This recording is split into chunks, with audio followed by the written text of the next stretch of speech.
The weather is getting warmer, which means it's that time of the year when people wear less and less clothes in public. This gradual undressing is a tendency for both men and women.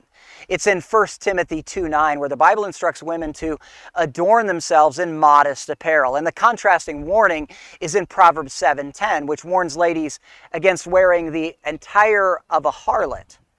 But what is modest apparel, and what is the attire of an harlot? One individual rightly noted that skin-tight clothes, low necklines, short shorts, short dresses, short skirts, they all fall short of the biblical expectation for modesty. I suggest further that they more accurately represent the attire of a harlot.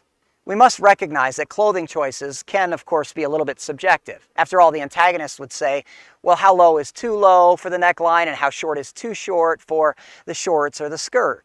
And one of the best ways to honestly answer that question is to personally evaluate what's going on in your heart when you're putting on your clothes.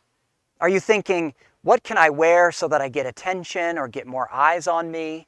And if so, a better question is, what can I wear that will best express a humble and modest heart? Or what can I wear that will let others know that I'm dedicated to pleasing God? 1 Timothy 2:9 is, in essence, telling the reader to adorn themselves in clothes that proclaim godliness. It's been rightly said that Christians should not dress in a way that distracts others from God, but instead attracts attention to God.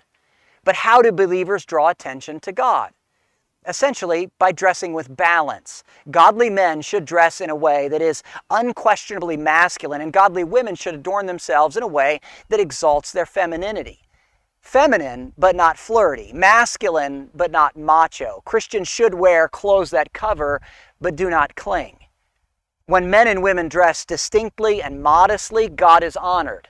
When men and women show off their bodies, the gift of masculinity or femininity is then distorted so that it obscures the glory of God. This wicked world needs to see males and females who dress like they belong to God. The world needs to see Christians who have the character to not just go with the convenient flow of immodest fashion trends, but to let the Spirit of God flow through them. If you're saved, His presence exists inside of you. Therefore, it should always be evident on the outside of you. Making sure that others see Christ in you is your responsibility. So as this weather gets warmer, make sure to represent our Creator well. Represent Him in ways that get Him more attention, and beware of seeking that attention for yourself.